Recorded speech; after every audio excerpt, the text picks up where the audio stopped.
오늘 우리가 함께 살펴볼 이야기는 고대 세계의 마지막 위대한 지성으로 불렸던 한 여성, 히파티아의 삶과 그녀의 비극적인 죽음에 대한 것입니다. 자, 이런 질문으로 한번 시작해 볼까요? 자신의 생각과 지식 때문에 그것도 아주 잔인하게 살해당한 천재적인 여성이 있었다면 믿어지시나요? 그녀의 이름이 바로 히파티아. 오늘 우리가 깊이 들여다볼 인물입니다. 히파티아의 이야기는 바로 이곳 고대 세계의 심장부였던 알렉산드리아에서 시작됩니다. 여긴 정말 동서양의 모든 지식이 모여들어 새로운 사상을 낳았던 그야말로 지식의 용광로 같은 곳이었죠. 히파티아라는 인물을 제대로 이해하려면 먼저 그녀를 만들어낸 도시 알렉산드리아부터 알아야 합니다. 지식의 도시라 과연 어떤 곳이었을까요? 기원전 331년에 세워진 알렉산드리아는 그냥 큰 항구 도시가 아니었습니다. 세계의 지적인 수도였죠. 그 중심에는 무려 70만 개가 넘는 두루마리를 소장한 거대한 도서관이 있었으니까요.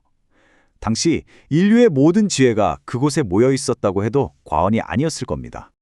이곳에서는 과학, 철학, 예술이 정말 경계 없이 서로 어우러졌고요. 당대 최고의 석학들이 이곳으로 모여들었습니다.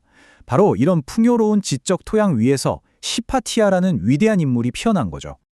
자, 그럼 이제 이 이야기의 주인공 히파티아를 본격적으로 만나보겠습니다. 그녀는 하나의 이름으로만 불릴 수 있는 사람이 아니었습니다. 하늘의 별을 연구하는 천문학자였고 수의 비밀을 파헤치는 수학자였으며 또 삶의 진리를 탐구하는 철학자였죠. 이 모든 것이 바로 히파티아였습니다. 당시 웬만한 남성 학자들도 따라오기 힘든 경지였어요. 그녀는 그냥 지식을 배우기만 한 게 아니에요. 당대 천문학의 교과서였던 프톨레마이오스의 알마게스트에 정교한 주석을 달아서 내용을 더 발전시켰고요. 심지어 별의 위치를 재는 기구, 아스트롤라베를 직접 발명하기까지 했습니다. 이론과 실제를 모두 갖춘 진짜 학자였던 거죠. 그녀의 철학은 신플라톤주의에 기반을 두고 있었는데요. 이게 뭐냐면 이 혼란스러운 세상 속에서도 이성과 논리를 통해 변하지 않는 우주의 진리를 찾으려고 했던 사상입니다.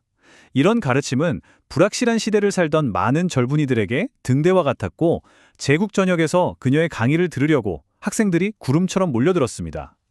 히파티아가 남겼다고 전해지는 이 말은 그녀의 신념을 아주 잘 보여줍니다. 생각할 권리를 지켜라. 잘못 생각하는 것이 아예 생각하지 않는 것보다 낫다. 그녀에게 생각의 자유는 그 어떤 것과도 바꿀 수 없는 최고의 가치였던 겁니다. 하지만 이 지성의 낙원에도 어두운 그림자가 들이우기 시작합니다. 도시와 히파티아를 집어삼킬 거대한 갈등의 소용돌이 그 속으로 들어가 보시죠. 이 타임라인을 보시면 상황이 불과 몇십 년 만에 얼마나 급격하게 나빠졌는지 알 수 있습니다. 서기 380년, 기독교가 국교가 된 걸 시작으로 391년에는 이교도 신전을 파괴하라는 명령이 내려지죠.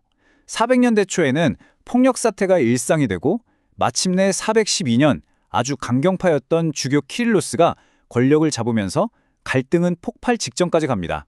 관용의 시대가 저물고 광기의 시대가 온 거죠. 네, 바로 이 어둡고 혼란스러운 이미지처럼요. 당시 도시는 분열과 광기로 치닫고 있었고 거대한 폭풍이 알렉산드리아를 향해 몰려오고 있었습니다. 이 갈등의 한가운데 두 인물이 있었습니다. 한 명은 세속 권력을 대표하는 총독 오레스테스, 다른 한 명은 새롭게 떠오르는 종교 권력의 주교 키릴로스였죠. 히파티아는 이성과 고전 학문을 상징하는 인물로서 총독 오레스테스의 존경받는 친구이자 조언자였습니다.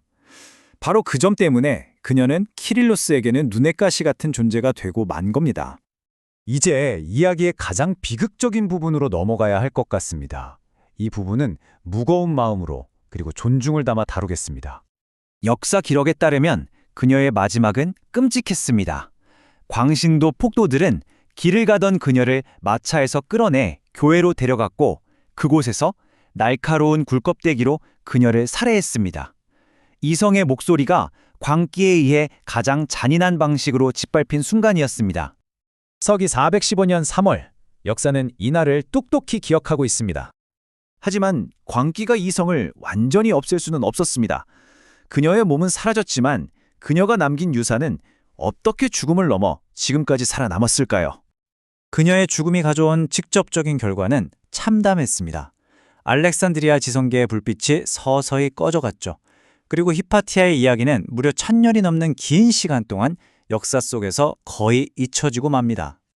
하지만 진실은 결국 다시 빛을 보죠.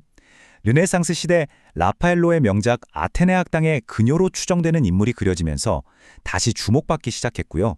현대에 와서는 영화 아고라를 통해 광신에 맞선 이성의 순교자이자 시대를 앞서간 여성의 상징으로 화려하게 부활했습니다. 이 표현이 참 와닿는데요. 비록 그녀의 몸은 불태워졌지만 그녀가 추구했던 지식과 이성의 가치는 저 밤하늘의 별처럼 영원히 우리에게 길을 비춰주고 있습니다. 히파티아의 이야기는 단순한 옛날 이야기가 아닙니다. 오늘을 사는 우리에게 아주 중요한 질문을 던지고 있죠. 지금 여러분이 지키고자 하는 가치는 무엇인가요? 그리고 이 시대의 광기와 불관용 앞에서 우리가 함께 지켜내야 할 이성의 불꽃은 과연 무엇일까요?